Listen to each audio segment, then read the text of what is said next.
All right, welcome everyone. We're going to go ahead and jump right in here. It is 2 o'clock.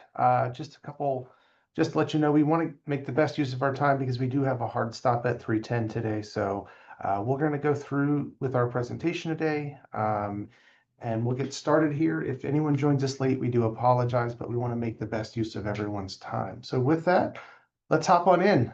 Today we're going to be talking about the 2026-2027 housing selection process for our returning students. So just as a reminder, this is for our rising students. So any second year, third year, fourth year students, this is not for incoming first years. This is not for incoming transfers or incoming exchange students. Our presenters today are myself, Stephen Wiley. I'm the Director for Administrative Services here at Carolina Housing. I'm going to give the floor to Jordan, who can introduce themselves. Hi, everyone. My name is Jordan Katie. I'm the Assistant Director for Assignments with Carolina Housing. I'll be helping to man the Q&A portion at the end of the session. Thank you, Jordan. All right, a little bit of housekeeping. We do have the question and answer function in this. So if you have questions throughout the presentation, please feel free to drop them in there. As Jordan stated, she's going to be managing those. Some of those questions she may answer as we're going through, but majority of those we will hold to the end. If we cover the answer to your question as we go through the presentation, Jordan will kind of put those to the side. So please feel free to drop your questions in there, and we will have a Q&A session at the end of this. Webinar attendees will remain muted so that we can cover all of the materials. If you have specific questions, though, maybe that are more personal in nature or very detailed and you think are very specific to your situation, please feel free to send us an email or give our office a call. We want to give you the detail necessary to answer that question and also the privacy that you may need with specific requests here on campus. So we're going to move through this pretty quickly so that we have plenty of time to cover everything because we do have a decent amount of material to cover. So we're going to talk about our housing selection process. It's moved to the spring, which is a change for a number of folks. The application timeline. We're going to talk about the components that make up the housing application, so you know the things that you can be preparing for ahead of time. We'll talk about the difference between room renewal and room selection. We'll talk about how we manage our wait list and what cancellations we expect to see through this process and how cancellations might impact you if you're considering cancellation at some point down the road. And then we'll talk about what your next steps are, the things that you can do now to prepare for housing selection, the things that you may want to take into consideration. And then at the end, we'll have that question and answer opportunity. So the big question is, what's with the move to the spring? Well, a lot of that is driven from the feedback that we've received from students and families over the past few years that having it so early in the fall for a lot of students is very challenging, especially our current first year students. You've only been on campus for a few months. The idea of securing off-campus housing so early when you might be wanting to make changes to your friend group, or how that relates to roommates, but your roommate groups, just understanding where you might want to live, understanding the community at large here in Chapel Hill and Carborough. There's a lot of information, a lot of decisions that have to be made that you might not be prepared for. So what we've heard from a lot of folks is that they would really like to see it in the spring. It's something that we did years ago on campus. We did shift it to meet student demand, but we're at that point now where we think moving it back to the spring is really most in line with what the students are asking for. So our goal with that is to provide more time for students and parents to research options, so give everyone in the family that has a role in making that decision, more time to do your research, to better understand what your options are. This should reduce pressure from having to make a housing decision so early in the fall, because whenever you're talking about securing housing, whether it's off campus or on campus, you're entering into a housing contract or you're signing a lease. So there's a commitment there that we want to give some more time for that. We also, one of the things that we're seeing is a lot of students that are shopping, if you will, and that's where they're signing up for on-campus housing as a backup option as they continue to explore their options. While we understand there's a desire there, it does have a negative impact on those who truly want to live on campus. So our goal is that less students will enter in the housing application process, that really their intention is to move off campus. This was just a backup so that we can truly take care of those students who want to live on campus. And then also by moving into the spring, we hope that it reduces the amount of time that students are on the wait list. Some trends that we've seen from the returners, many returning students, we talked about this a little bit, but they're applying for on-campus housing as a backup option as they explore, because there's no application fee, there's no deposit, and if you don't have an assignment, really, there's not a commitment, so it gives you some time to cancel. And while we really want to support students and give them flexibility, it makes it very challenging when we're trying to assign so many students who want on-campus housing. So we're hoping that this move to the spring, here's some of the data, if you will, that supports that, is that some of the returner trends is there's an inflated wait list. At one point, we had a 1,300 person wait list for this current academic year, and we opened up with 300 vacancies. So those two things are not in line. And how do we best manage that process and support the students and their desire about where they want to live, but then support those who want to live on campus? We're seeing a higher number of students canceling their housing contract, both with and without a housing assignment. I think there's a misconception that by signing a housing contract, because it's not a lease off campus, that we're just going to waive your cancellation fee and there's a free exit no matter when you cancel.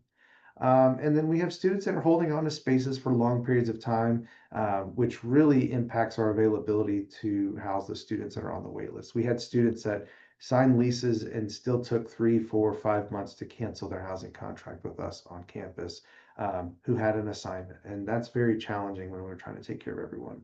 And ultimately, that led to vacancies that went unfulfilled. And our goal is to fill our beds, but more importantly, our goal is to house as many students as we can on campus. And we know that there are students that go through that process that are stressed about it this past year and the year before, that wanted to live on campus but had to make other arrangements. So we're trying to align our process to meet the student needs and where they are.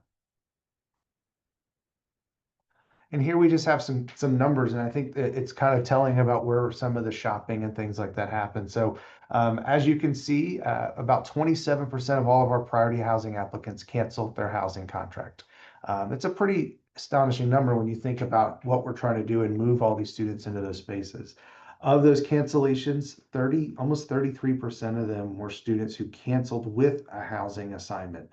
Those are students who made alternative living arrangements, and ultimately they may have impacted someone else from getting a space here on campus. And then of the cancellations of those with an assignment, over half of those were students who selected a room either through room renewal or through self-selection. So these were assignments that weren't made off the wait list. These weren't anything that drug out. These were students who signed up, got housing through housing selection, and then later on down the line decided to cancel.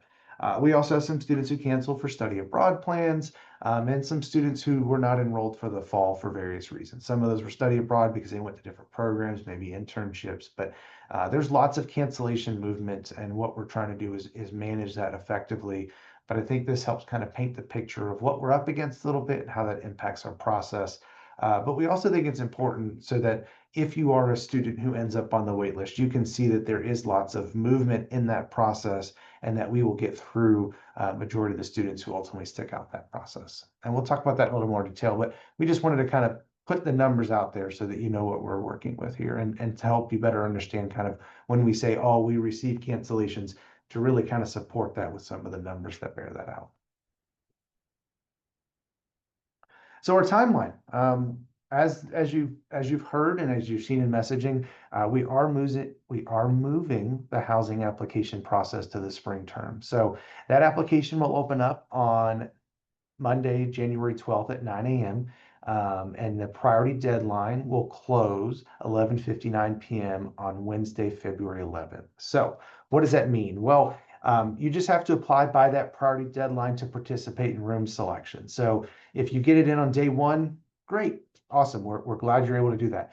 If you get it on the last day, as long as it's by that timeline, you're going to have the same opportunity in room selection. There's no benefit to applying early. So please take your time, consider your options as you're thinking about that. It's not a rush who gets it first. Everyone who applies by the priority deadline is going to have the same opportunity and go through the same process.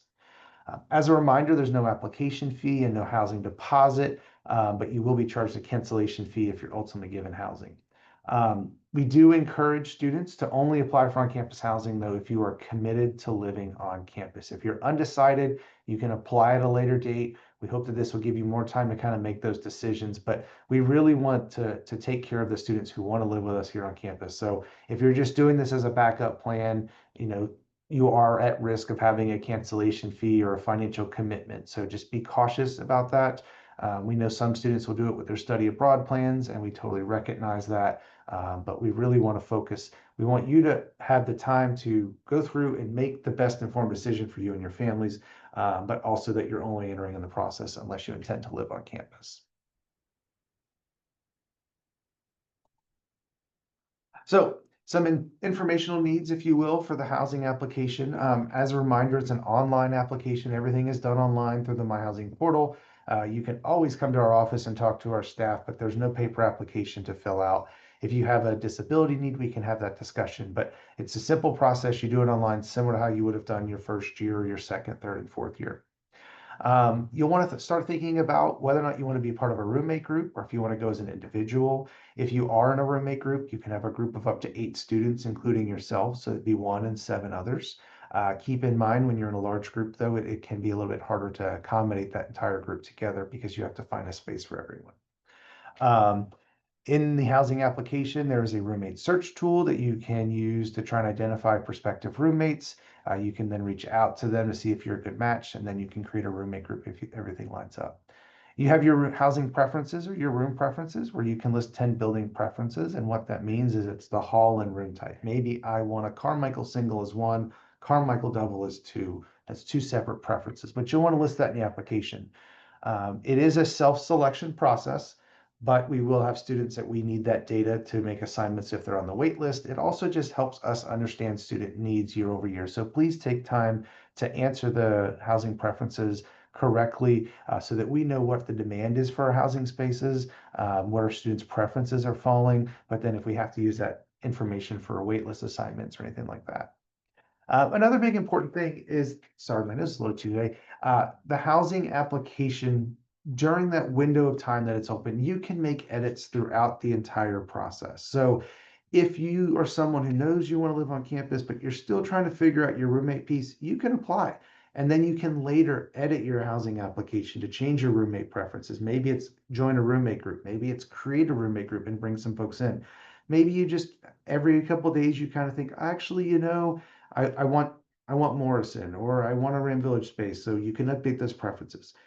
You just have to make sure the application is complete by the party deadline, but if you complete it, you don't have to cancel it. You don't have to contact our office. You can go in there and make edits to your preferences, the roommate, the hall preferences, your roommate profile, any of those pieces that you want. So room renewal and room selection. So once we get through the housing application process and you've completed your application by the party deadline, on February 12th, you'll get an email from our office that says, hey, here's your room selection time slot. So we want to talk now a little bit around what's room renewal, what's room selection, and then we'll talk more about time slots later or in the next one. But with room renewal, say for example, you're a rising senior and you have a single on North Campus that you've loved, you've been in for 2 years, you just want to keep that space. That's where you would renew your room. So in the housing application, you have the opportunity to renew the room that you're currently in. Then you don't have to participate in room selection, but you renew that space, complete your housing contract, you're all set. Maybe you're in a space and your roommate's leaving. During the room renewal process, that would be your opportunity to pull somebody into your unit. So maybe you're in Ram Village, you want to pull folks in. Maybe you're in a suite, you want to pull folks into your suite, or you just have a double and you want to pull someone into that space. That's your opportunity to do that during the room renewal process. If you if you choose to renew your room, you'll get a housing time slot, but you will not participate in room selection and you'll not be able to. So once you have an assignment, that process is not open to you. Now, if you choose to renew your room and then later decline and say, hey, I actually want to participate in room selection, you'd have to contact us before we begin room selection to make that cancellation. Once you cancel it, though, that space is open to anyone. So you can't hold on to a room and then go through room selection. A little confusing there, I apologize. So room renewal, just as a quick one, is your opportunity to renew the space that you're in now for the current year. And when we're talking about this will be the space that you're in during the spring term, because that's when you'll be completing the housing application and going through that process. That's also the window of time that if you're in an eligible space, you can pull someone into that unit with you. And for our current first year students, if you're in a space that's designated as a first year building, you're in an RLP, there are spaces on campus that are not eligible for renewal, and that's because those spaces are specific to programs year over year.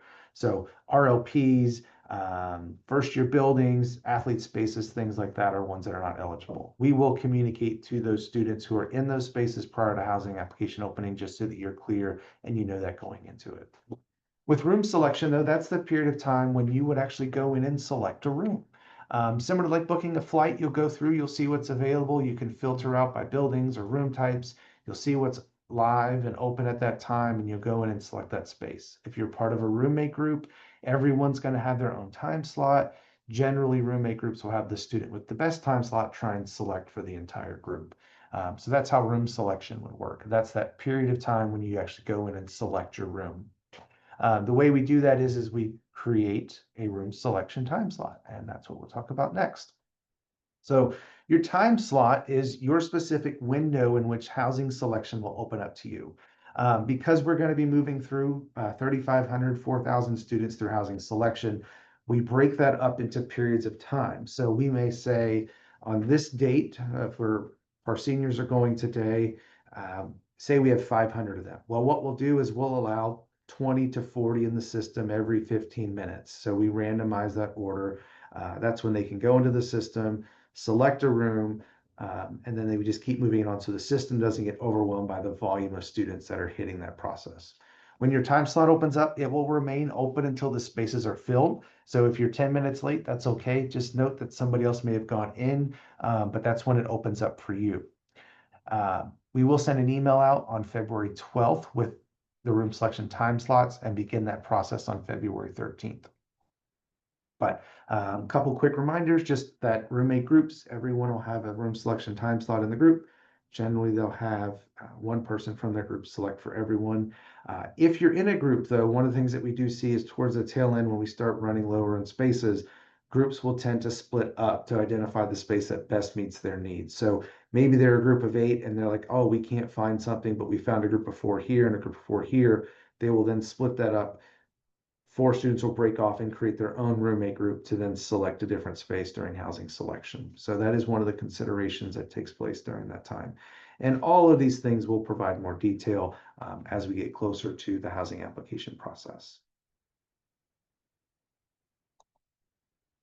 So how does the room selection time slot order work? So on day 1, any senior, so designated senior student who did not renew their room can select from the available spaces on the first day of room selection. This is generally a pretty small number of students, usually between 400 and 500. And what we'll do is we'll take that group and we'll kind of randomize the order, and we'll say, okay, the first time slot's at 1 p.m. We're going to let 30 students go through. You've got 15-minute window. And then after that 15-minute window, another 30 students will then be granted access. And that's how the time slots will work.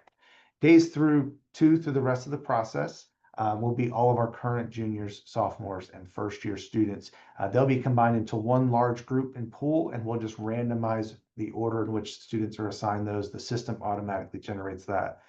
So that everyone gets a time slot. They'll be able to go through select during that time slot window. And the big thing is we're trying not to overload the system because that can be a very stressful time. So it opens up for 10, 15, 20 minutes, and then you'll have an opportunity to see what's available, and it'll stay open for you. It's just another group will get added to that process. So after housing selection, so we've done our room renewal, we've done the application. Now we've wrapped up housing selection. We've run out of spaces. Now we're into our wait list. And when we say priority wait list, we're referring to any returning student who did not select a room either by choice or was unable to during housing selection will automatically be placed on our housing wait list. Once on the wait list, our office will work to assign you based on the housing preferences and the spaces that are available. If you're placed on the wait list, you'll get a wait list number to let you know where you are in line with receiving an assignment. So we'll rank those 1 through however many are there. And then students will be given that information. So some made a wait list order as spaces become available. We will generally have a little bit of time before we start making those assignments so that folks have a moment to adjust their preferences. Maybe they shorten roommate groups, things like that. Once we go to a wait list, though, we want to make it very clear that every student has an individual wait list number and we assign in that order. So if you have a roommate, we will separate the two of you. That doesn't mean you can't get back with that person. It's just part of the waitlist process. We're assigning in those order. We also want to take a moment to just say that the wait list is part of our normal process year over year, and we get through most of the students on there. I've been here now for 12 years. We've never had an instance where we couldn't assign everyone. It's just we get to the point where everyone is either canceled or found other arrangements, so we exhaust that wait list. But we've always opened up with openings. We can't guarantee that we can get everyone off that wait list, but I say all that to say that by simply being placed on the wait list does not mean you're not going to receive housing. It's just the next step in our process as we work through our cancellations, as students make alternative arrangements, and we release spaces that are coming available. And that's what we're going to talk about a little bit more here.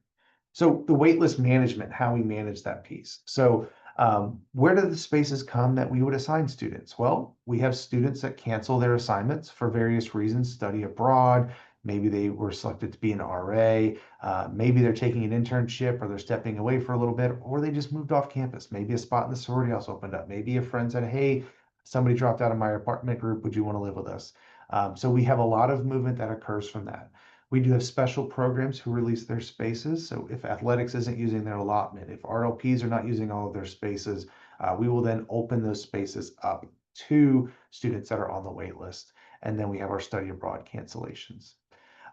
When you're on the wait list, though, we want to make sure that we're clear and we're communicating with you in a timely manner so that you stay informed about what's going on. So when you're on the wait list, you'll be able to view your wait list number in the My Housing portal. We'll update that twice a week, and then we'll send a weekly reminder every Friday letting you know how we're progressing through the wait list. So we may say, hey, our wait list was originally this number.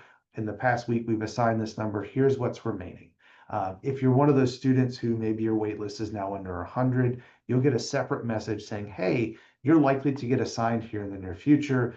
Please plan accordingly, as once we assign you, you will have a cancellation penalty if you've secured off-campus housing and you no longer want to live off campus. So that's your way to kind of say, hey, I need to take action on whether or not I need to cancel, or I'm going to get an assignment here pretty shortly.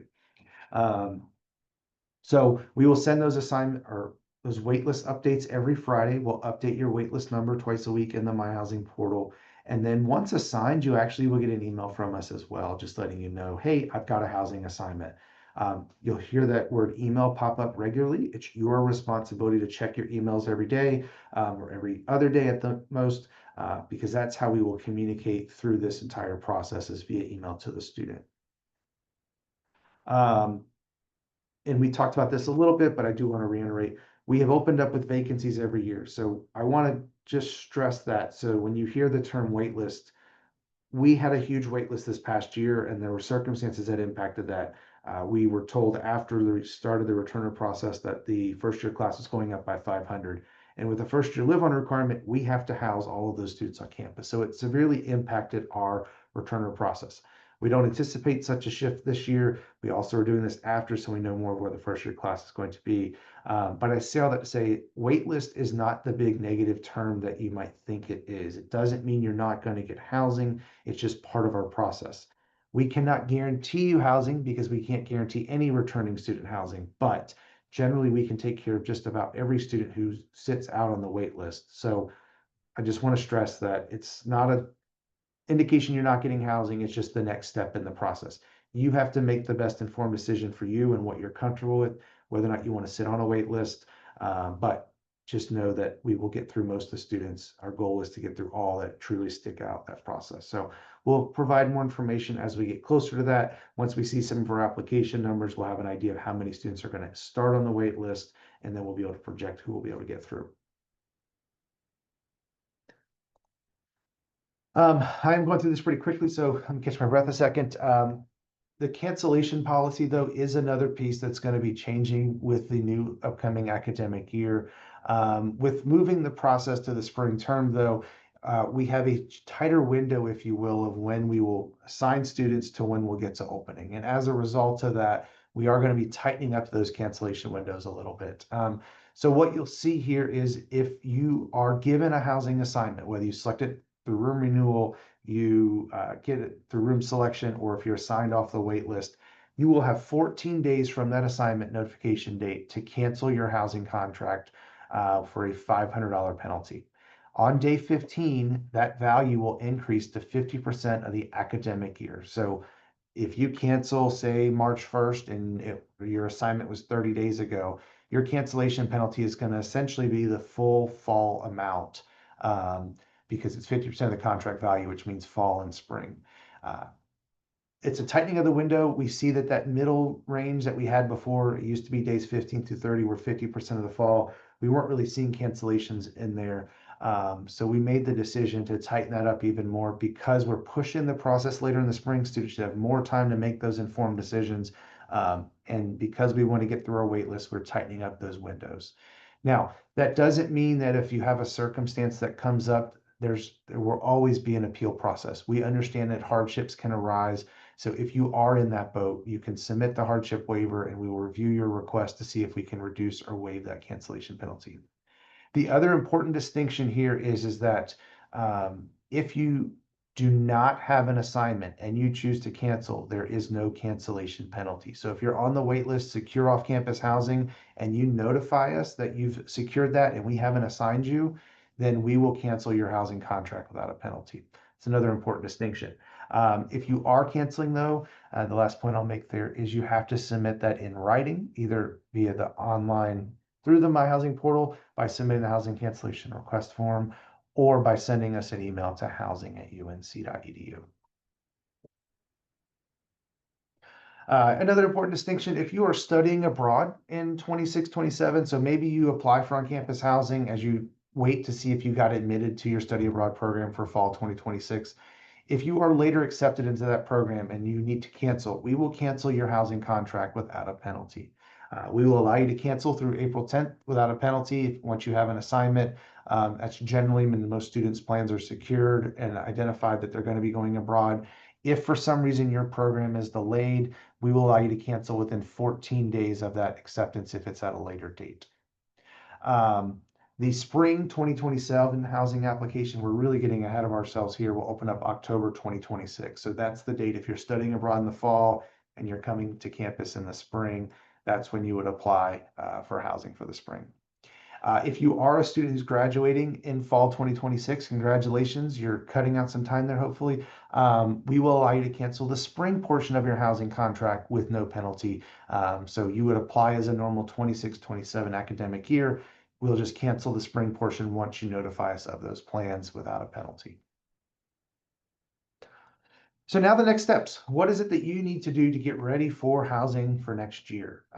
One, do your research for your off-campus housing options. You're here today because you have an interest in on-campus housing, and we love to hear that. We want to house you here in the next academic year. But we encourage everyone to understand all of your options. So attend one of the off-campus housing fairs, use the off-campus housing website, research your options. If you are as you're going through that, you may find, hey, I want to live off campus. I like this space better. We want you to explore that, and we want you to have all that information to make the best informed decision for you and your family. So be sure to research those options. Use the resources available to you to do that as well.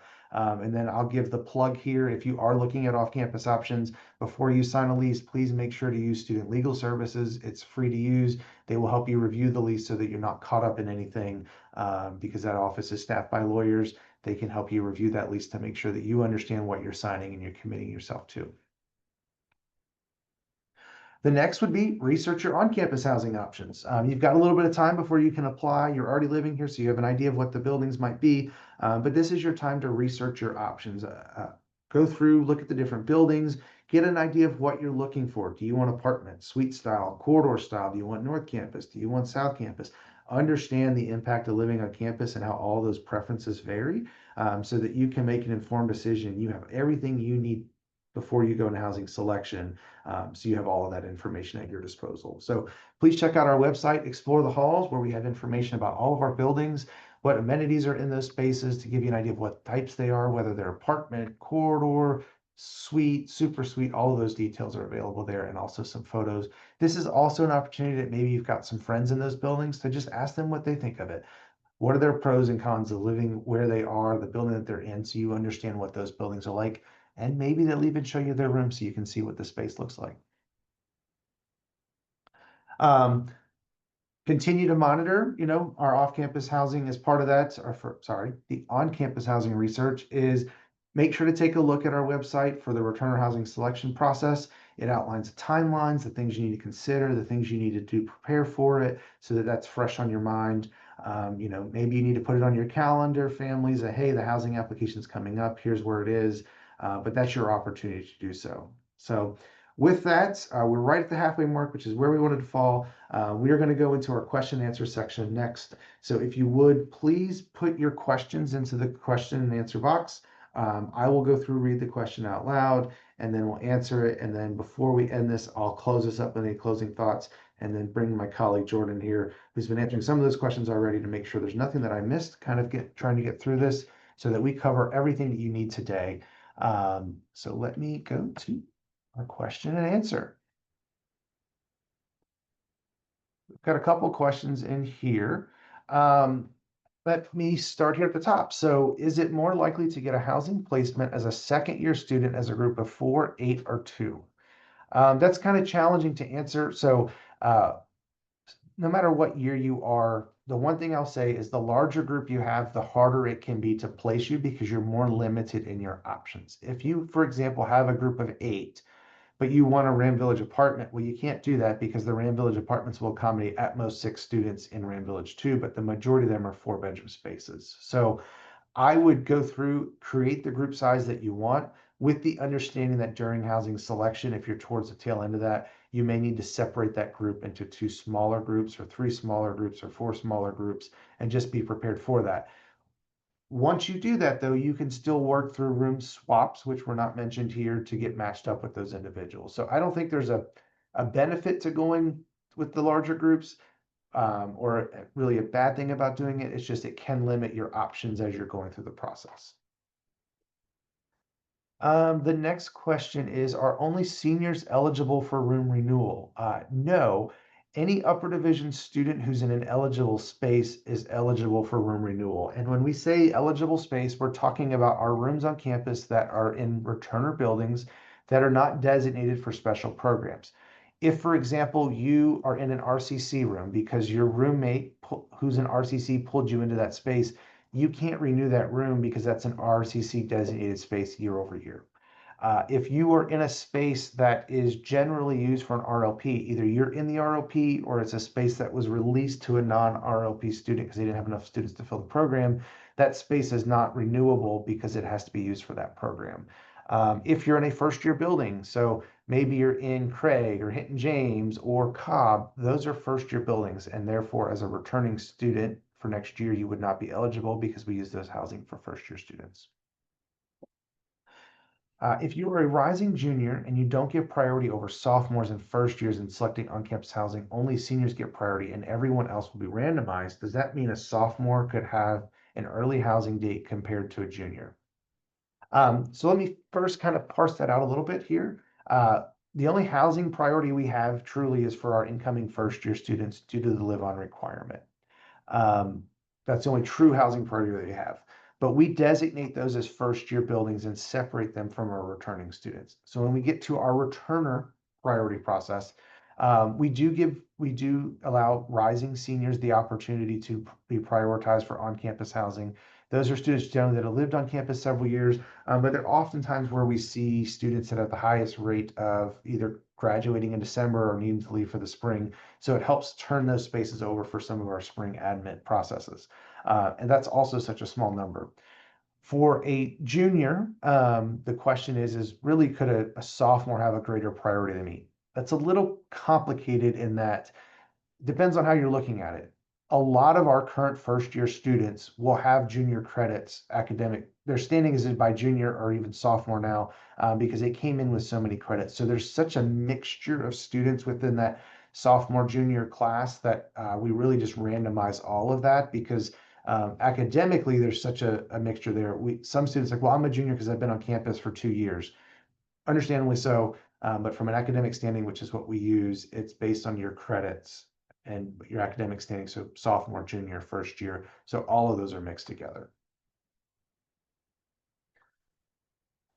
Next question is for the wait list. Do we on the wait list, sorry, for the wait list, it's shifting over here. For the wait list, do we for the preferred buildings? Okay, so I'm going to rephrase this question a little bit. When you're on the housing wait list, how will we reference your housing preferences? So when on the housing wait list, we're going to assign the next person in line to receive on-campus housing based on your wait list number. We will look at your housing preferences and do all that we can to match that up as best as possible. But if you, for example, say, I want Alderman and all I have a space in is Connor, we're going to place you in that space in Connor. Now, what we won't do is if you're on the housing wait list and you list all double occupancy rooms, we will not assign you to a super suite or an apartment. We'll just wait for the next one to come available. Those are very limited opportunities. We generally use those for reassignments. But what we're trying to convey here is that if you identify that I only want doubles or triples, we will not assign you to a space that costs more because there may be a financial limitation. So we're not going to place that burden on you. What we will do though is if you say my preference is for a Ram Village apartment, we will place you in a double room on campus if that's what's next available because the apartments are so limited. So we will look at your preferences when making assignments off the wait list. You can choose to update those preferences. You can keep them as you are. That is totally up to you. But we will not assign you to something that costs more, and we will assign you to a double if what you're asking for was an apartment. If during room selection you only want a single room and one is not available, then there will be an option to go on the wait list and wait for one to open up with all the preferences on the application as a single. It's a good question. If you go through housing selection and you don't identify a room that you like, and you choose to remain on the wait list, we will place you on that wait list automatically, and then we will assign you to a space as they come available. Now, if all you're asking for is a single room, if you're on the wait list, it's unlikely that you're going to get a single room because we generally will use those spaces for room reassignments before we go to the wait list. So if you're only wanting a single room, I would encourage you to either identify off-campus housing and cancel the contract for on-campus, or select the room that you can during housing selection because we're ultimately going to place you in one and then work through the room reassignment process to get assigned to a single room as they become available. After a room assignment is given, if our roommate cancels, will we get a chance to find/pull in our next roommate? Good question. So let's say I'm in a double room. My roommate and I select the space during housing selection. For whatever reason they choose to cancel. In that event, that space will open up that my roommate vacated, and then we will assign someone there off the housing wait list. We do not allow students the opportunity to pull folks into that space. And instead, we will assign the next person on the wait list.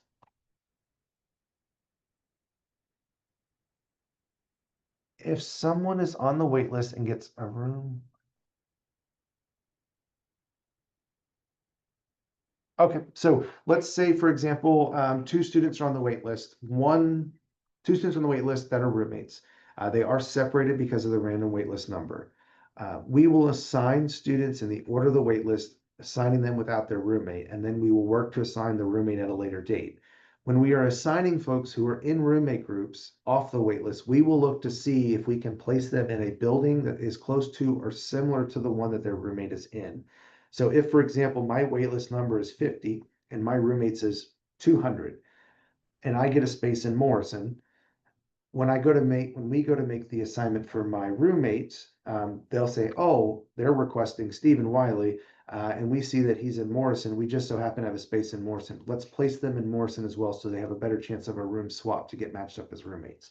So we will separate roommates when assigning off the wait list, and then the roommates can work to get matched up through room reassignments and room swaps. Since we have a moment here, I'll explain what a room swap is. A room swap is where two students of similar type spaces agree to swap spaces with one another prior to movement. So if a roommate group gets split up, or maybe you identify a roommate after housing selection is concluded that you want to live with, you can see if your preferred roommate's random roommate would be willing to swap spaces with you so that you can take the space they're currently in and they would take the space that you're in. That's how we would work to match up a lot of our roommates that get separated off the wait list. If you were applying for an RA, what would this look like? Should you renew your room? That's a good question. So, one of the benefits to moving this process to the spring is that we hope to do this in line with where the RA selection process has wrapped up, so that we're then entering into housing selection once we've identified who's going to be an RA and we've pulled them out of that process, knowing that they're going into RA designated spaces. This student specific question was around should they renew their room? I would encourage you to go through housing selection separate from the RA process. And what I mean by that is if you go through and select a room, or if you're planning to be an RA, only apply for on-campus housing if you're committed to living on campus, no matter what your RA status is. If you are offered an RA position and you want to take that position, you can apply for housing at that time. So what I would say is only go through the housing application process if you are committed to living on campus, no matter what your RA application status is. So if you're not given an opportunity to be an RA, then you would go through that normal housing application as you would a normal student. If you are selected to be an RA and you renewed your room, we would pull you out of that renewed room to your RA assignment so that space opens up for someone on the wait list or for housing selection. So on the time slot assigned to you, is it still first come, first served? Well, I think what that question is asking is within the time slot process, is the housing availability first come, first served? And the answer is yes. So let's say you're booking a flight. This is similar to how the housing selection process will work. If there are 200 seats on the plane, when it opens up, whoever has the first priority to select or the earliest time slot will go through and select the seat that they want. And then as that seat's taken, it's no longer available. So as more people come through the selection process, they're only going to see the spaces that are available to them because they're the ones that are still available. And then as spaces fill up, they're no longer shown throughout that process. We got through this with quite a bit of time remaining. I think Jordan has been hard at it over here answering some questions. So Jordan, I thank you for that. If you have questions, please feel free to drop them in the chat. We do have a few more minutes here, so I want to answer as many as we can. While those are coming in, I want to just make a couple last minute points that I didn't during the presentation. So one, if you are a student who has an approved housing accommodation for this year, you will be getting an email here soon, kind of talking specifically about how the process will look for you to make sure that you get to participate in room selection, but then also if you need that housing accommodation renewed, what that would look like moving forward there. Families, students, as you're kind of weighing your options, I want to say that we would love to have all of you living on campus. I think if you have looked at some of the language that we've had around our wait list the past 2 years, I want to just provide some caution and context there. I think we were very strong last year on our unknown ability to house students on the housing wait list, in particular because there was such a drastic shift with those additional first year students impacting such a large swath of our returners. If you're a student who really, really wants to live on campus, I encourage you to go through the process. I would research your off-campus options as a backup, but we can't guarantee housing to anyone, but we hope these changes are going to give us a lot more opportunities to assign everyone who wants to live on campus. I say that also with knowing that we've had a number of vacancies the last 2 years. So if you're hearing, oh, you're on the wait list, you're not going to get on campus housing, that's just not true. We've taken care of everyone who remain on that wait list. It just might take us some time to get you assigned. So what I mean to say all that is research your options. But if your goal is to live on campus, and we encourage all of our rising first year students to consider that option to do their 2 on 2 off, don't look at the wait list as a bad word and think you're not going to get on campus housing, because the majority of students who are on that list will get on campus housing. And ultimately, we've taken care of everyone in the entire time I've been here who's wanted on campus housing. I'm talking a lot here, so I'm going to take a sip of water as I start to read this couple questions that came in.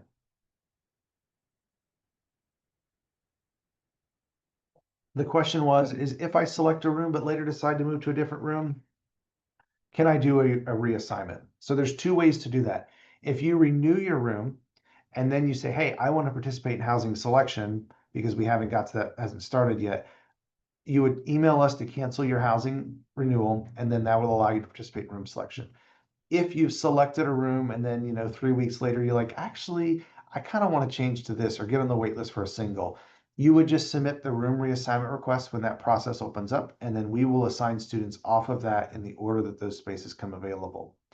The room reassignments, though, I will tell you about how those operate very quickly. If you submit a reassignment request, we will process those requests up until the time of move-in automatically. So if you submitted in April to move in the following August, if we can honor your request, we're going to do so and then let you know that that move's been completed. You don't have an option to accept or decline the reassignment.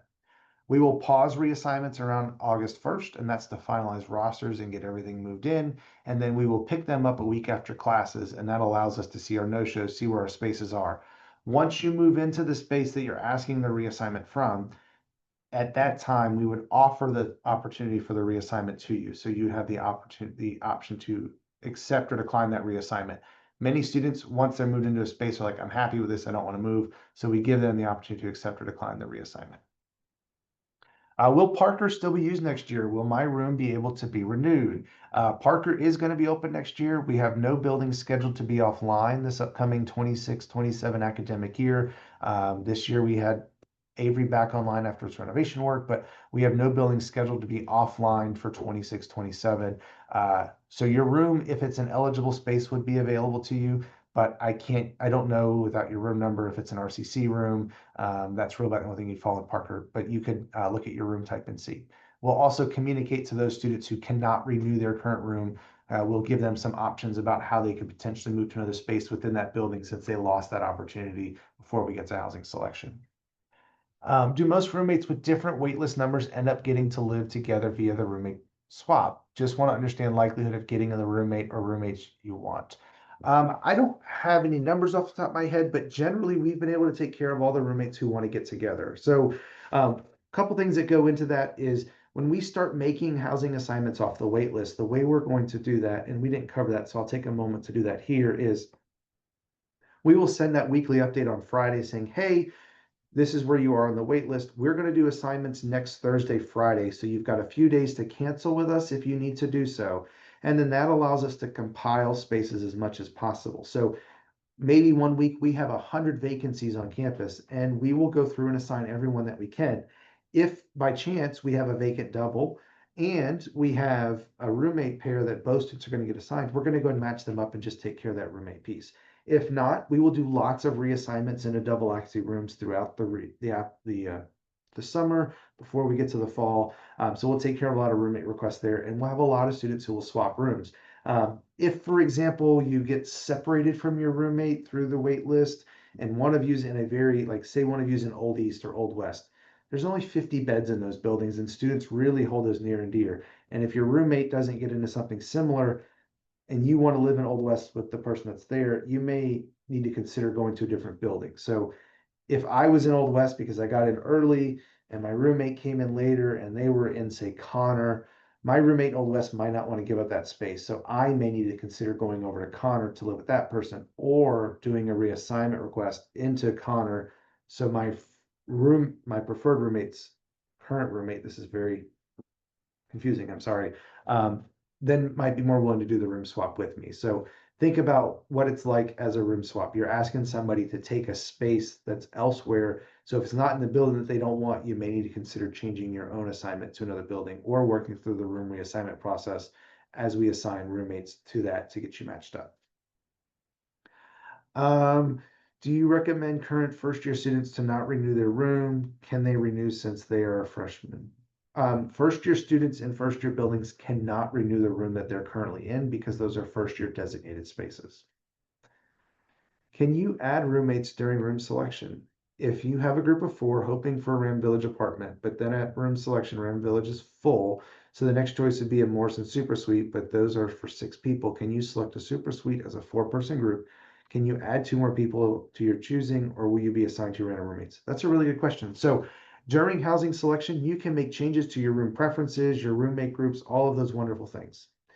If you go through and you see that, hey, we need to break our group up to get the space we want, you can do that.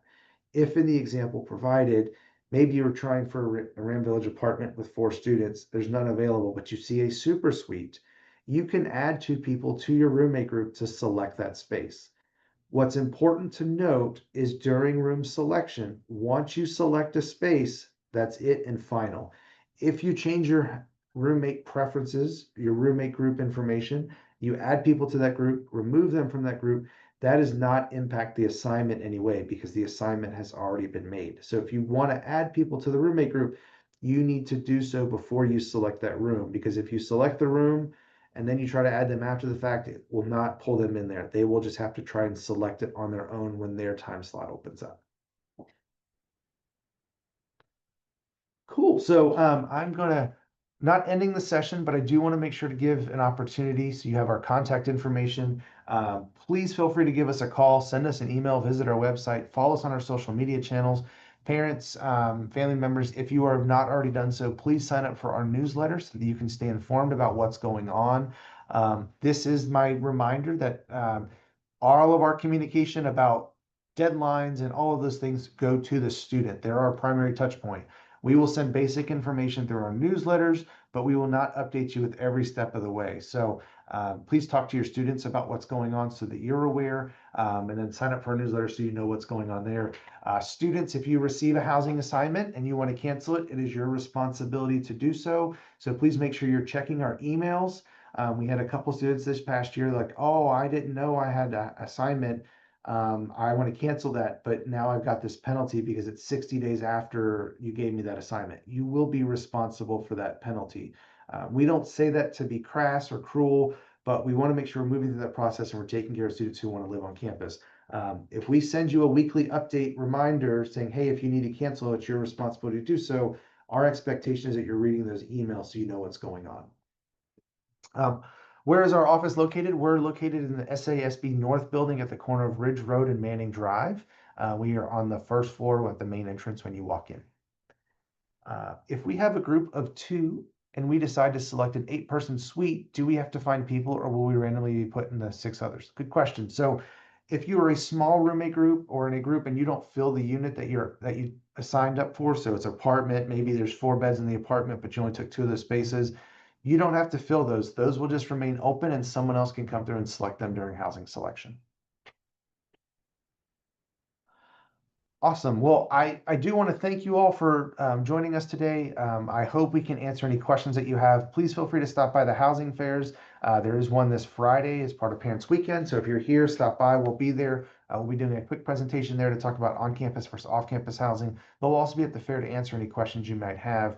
If you have questions, please don't hesitate to give our office a call. We're happy to answer them for you. We hope that you're thinking about on-campus housing. We hope to have all of you living with us on campus in the fall. But please take this time to research your options, understand what you want to do, what you're looking for, consider parking, transportation, your budget, all of those details that matter into going into making those considerations. Please take the time to do that research, understand your options, and then ask us any questions that you have as well. Don't forget also the off-campus housing website and their office. They can answer questions as well. But I want to thank you again for your time. Jordan, we've got a couple minutes here. Is there anything that I missed that you want to make sure that, as I talk through this really fast, that nothing is missed that you want to stress to families or students or questions that you saw pop up a lot that you want to make sure get covered? Yeah, I've got one point. There were a few questions and just a lot of confusion over the time slot order, and students then saying, well, what are my odds if I am insert classification here? If I'm a sophomore, how likely am I to receive housing? So if, Stephen, do you mind going back to that slot order slide so we can just do that one more time? All right, so here you'll notice that really it's if you are a current senior defined by the registrar's office in the spring, you will be assigned a time slot on day 1. Anybody else, so current first years, current sophomores, juniors, anyone who is not a current senior in spring is going to be assigned a time slot. They're going to be in one big group and then it's going to be randomized. So there is no way for us to predict any one person's odds of room selection. The 2 things that you can do is A, make sure you're checking all your emails so that you know when your time slot is, and B, making sure that you do submit by the priority deadline. Anyone who submits their housing application after the priority deadline, that's really the one thing you can do that decreases your odds of receiving housing because you are not going to participate in the room selection process. Outside of that, we don't have any other priority or special advantage or odds that we can provide to a group of students. Thanks, Short, for that clarification. Last minute questions that anyone has, please feel free to drop them in the Q&A session, and we'll make sure to cover this before we depart. We will post this online, the Q&A as well. So I think there's a number of questions that Jordan answered. So give us a couple days to get those filtered through so we can kind of make sure that we answer them appropriately. And then if there's any questions that you have, please don't hesitate to reach out. I know that there's a lot of concerns about sophomore versus junior priority. What I will say to that is generally we were able to take care of and house everyone who applies for on-campus housing. So please make sure that you are going through the process. You have a backup option if it comes to that, but just patience is very important in this process. So just note that because you don't get an assignment on day one or during housing selection, that doesn't mean you're out of the process yet. It just means we're going into the next phase, which is our wait list, which is normal year over year. We've had a wait list every year, but we've also opened up with vacancies every single year here on campus. So last year we exhausted, or for this current year, we exhausted everyone who applied by the priority deadline, everyone who applied after the priority deadline. We did have some language around, hey, we encourage a lot of you to look for off-campus options because we weren't sure how those cancellation numbers were going to trend. But we always take a very conservative approach in our promises, if you will, for on-campus housing to make sure that students are making informed decisions, because we don't want to be in a position where like, hey, last minute we can't house you. We want to be very clear, honest, open, and upfront about what that looks like. But we want to move through that process quicker so we can take care of students in a timely manner, so that if you're like, hey, I just don't want to wait any longer, I've been on the wait list for 3 or 4 weeks, I'm going to find off-campus housing. Great. You have to do what's best for you and your family, but we want to move through that as quickly as we can and take care of as many students as we can, and make it as stress-free as possible, or less stress as possible. So if there's no more questions, I thank you again. Please don't hesitate to reach out to us. We'll be seeing you at the housing fair this Friday for those that can attend. If not, we'll be talking to you on the phone or answering your emails. With that, have a great day and go Heels. Thank you, everyone.